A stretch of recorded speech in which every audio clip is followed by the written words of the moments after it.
हम बैठेंगे तुम्हारी फिंगर कॉलर उठाएंगे नहीं। कौन है बनना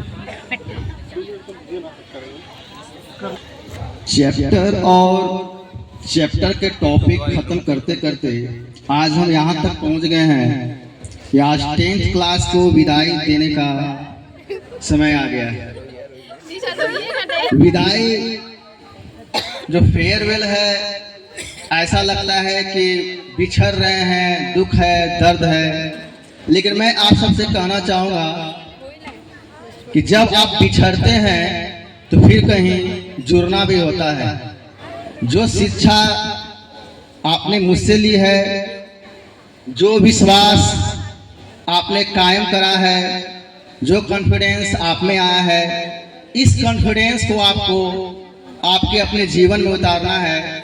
और इसके बाद जो नई राहें आपका इंतजार कर रही है, जो नया भविष्य आपका इंतजार कर रहा है, उससे आपको जुड़ना है।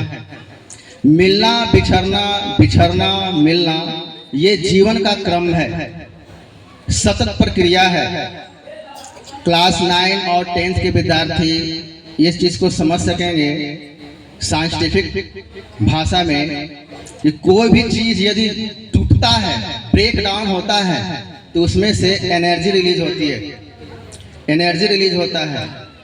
तो जो कठिन परिस्थितियां होती है, जो विकट परिस्थितियां आपके सामने आता है, वह विकट परिस्थितियां आपको ब्रेक डाउन करता है। जरा आप गौर से इस पर ध्यान दीजिएगा। और जो मैं बोल रहा हूं संभवतः क्लास 6, 7, 8 के विद्यार्थी भी इस चीज को बखूबी समझेंगे। जिस तरह से ब्रेक डाउन होने पे एनर्जी रिलीज होता है, ठीक उसी कॉन्सेप्ट को आप अप्लाई यहाँ पर कीजिए कि जब आप बिछुड़ रहे होते हैं, दर्द होता है, कुछ कठिन परिस्थितियां होती हैं, तो उस कठिन परिस्थितियों में भी आप व्याकुलता महसूस करते हैं। कभी कभी गुस्सा भी आ जाता है। वो गुस्सा क्या है? वह एक प्रकार का एनर्जी है। और उस एनर्जी को आप किस स्वरूप में ढाल करके आप अपने को यूटिलाइज करते हैं, ठीक वैसे ही एटॉमिक एनर्जी को आप एटम बम में यूज कीजिए, या फिर उस एनर्जी को इलेक्ट्रिक एनर्जी बना करके आप यूटिलाइज कीजिए। सो इट्स अपॉन यू कि जो एनर्जी हमें नेचर ने दिया है, एनर्जी लिविंग थिंग्स में भी है और नॉन लिविंग थिंग्स में भी है। तो जो आपको गुस्सा आता है, बहुत से स्टूडेंट होते हैं बात बात पे गुस्सा आता है, वो गुस्सा भी एक तरह का एनर्जी ही है। और उस एनर्जी को आपको यूटिलाइज करना है, अपने मार्ग पे अग्रसर होकर के अपने जो सपने संजोए हैं उसमें यूटिलाइज कीजिए। दूसरी बात कि सफलता कोई रातों रात का स्टोरी नहीं होता है। सफलता कोई रातों रात का कहानी नहीं है कि रातों रात आप सफल हो गए। सफलता जो है एक क्रम है, एक सीरीज है। छोटे छोटे सफलता पा करके ही आप जो है एक बड़ी सफलता की ओर अग्रसर होते हैं। तो ऐसा मत कभी सोचिए कि ये तो छोटा चीज है। तो छोटी छोटी आदतें हैं, वह छोटी छोटी आदतें भी आपको आगे के जो शिक्षा ग्रहण कीजिएगा, 10th के बाद 11th कीजिएगा, 12th है, ग्रेजुएशन है, फिर और भी हायर एजुकेशन लीजिएगा, तो ये सब बातें बखूबी मेरी आपको समझ में आएंगी। एक बात और कहूँगा, तीसरी बात, दो बात तो मैंने कही थी। तीसरी बात, अक्सर अपने आपके जो पेरेंट्स हैं या फिर आप भी चिंतित होते होंगे कि हमें लाइफ में क्या करना है। अक्सर पूछेगा तो कहेंगे डॉक्टर बनना है, इंजीनियर बनना है, ज़्यादा नहीं तो फिर बिजनेसमैन बनना है। लेकिन मेरा ये मानना है, मेरा ये खुद का पर्सनल एक्सपीरियंस है कि डॉक्टर या इंजीनियर, वकील या बिजनेसमैन ये बनना यह एक तरह का बाई प्रोडक्ट है। आप इस पे ध्यान मत दीजिए कि आपको डॉक्टर बनना है, इंजीनियर बनना है। आप पहले एक खुशनुमा इंसान बनिए, खुश भी हैप्पी रहने का वो प्रोस्पेक्टिव व्यू बनाइए। जब आप खुश रहिएगा, जब आप एक गुड ह्यूमन बीइंग बनिएगा, तो अपने आप कहीं न कहीं आपके लिए रास्ता तैयार मिलेगा। ऐसा नहीं है कि आप डॉक्टर नहीं बने या अच्छा। इसी चीज़ को ले लीजिए, जो 10th के जो विद्यार्थी हैं, अब आप जाएंगे एग्जाम देंगे, किसी का एग्जाम अच्छा जाएगा, किसी का एग्जाम एवरेज जाएगा, किसी का एग्जाम एवरेज से भी बिलो जाएगा। तो इसमें व्याकुल होने की जरूरत नहीं है, परेशान होने की जरूरत नहीं है। इवन मैं आपके मम्मी पापा जो भी पेरेंट्स हैं, मैं आपको सलाह दूंगा, परसेंटेज से किसी भी विद्यार्थी का आकलन मत कीजिए। ठीक है, परसेंटेज आना चाहिए, 80% आए, 90% आए। परसेंटेज आपके बच्चों का जो काबिलियत है वो आकलन नहीं कर सकता है। एक कम पढ़ा लिखा आदमी को ही बड़े बड़े कंपनियां होती हैं और उसमें इंजीनियर काम करता है।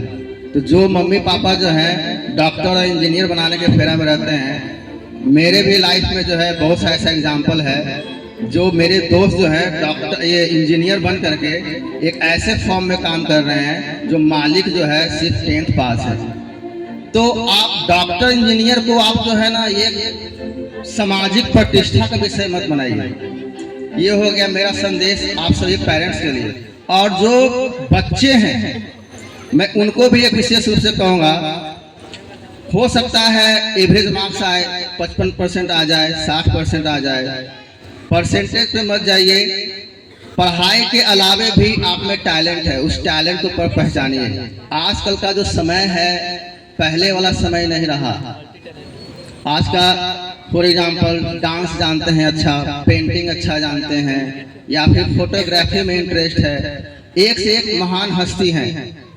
तो सिर्फ आप ठीक है एकेडमिक रिकॉर्ड होना चाहिए, तो आप अपने अंदर जो आपका जो टैलेंट है उसका पहचान करना भी जिम्मेवारी आपकी है। पहली जिम्मेवारी आपकी है। और नकल मत कीजिए, किसी का नकल मत कीजिए कि किन्हीं का बच्चा जो है वो ये जैसे आप 10th का एग्जाम दीजिएगा, इसके बाद आपको लेगा साइंस को ऐसा लगता है कि जैसे कोई प्रतिष्ठा का विषय बनाते हैं, जैसे लगता है कि समाज में बहुत बड़ा एक इमेज बनेगा। ऐसा नहीं है। आप आर्ट्स लेकर के भी आगे बढ़ सकते हैं, कॉमर्स लेकर के भी आगे बढ़ सकते हैं। मैं अपने समय के ही बारे में बात बता रहा हूँ, मेरे समय भी यही ट्रेंड था। साइंस लिया है तो भाई फलना सिंह का लड़का लड़की जो है बखूबी वो बहुत टैलेंटेड है, लेकिन ऐसा नहीं। एक आर्ट्स लेकर के भी आप बहुत अच्छे पदों पे जा सकते हैं।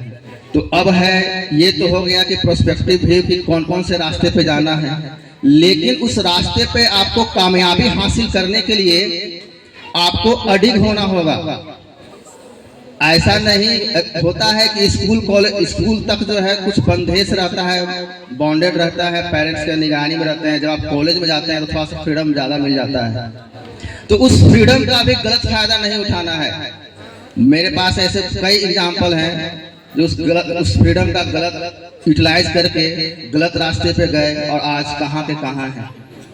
तो एक कम परसेंटेज ला करके भी 10th में यदि आप कम आ गया है और फिर भी डेडिकेटेड है कि नहीं मुझे कुछ करना है, तो डेफिनेटली आपको मंजिल मिल ही जाएगी। तो इसलिए पहला स्टेप अब तक जो मैंने बोला उसका समरी क्या है? सबसे पहले गुड ह्यूमन बीइंग बनिए, एक अच्छा इंसान बनिए और खुश रहने का कोशिश कीजिए। हर हाल में खुश रहिए।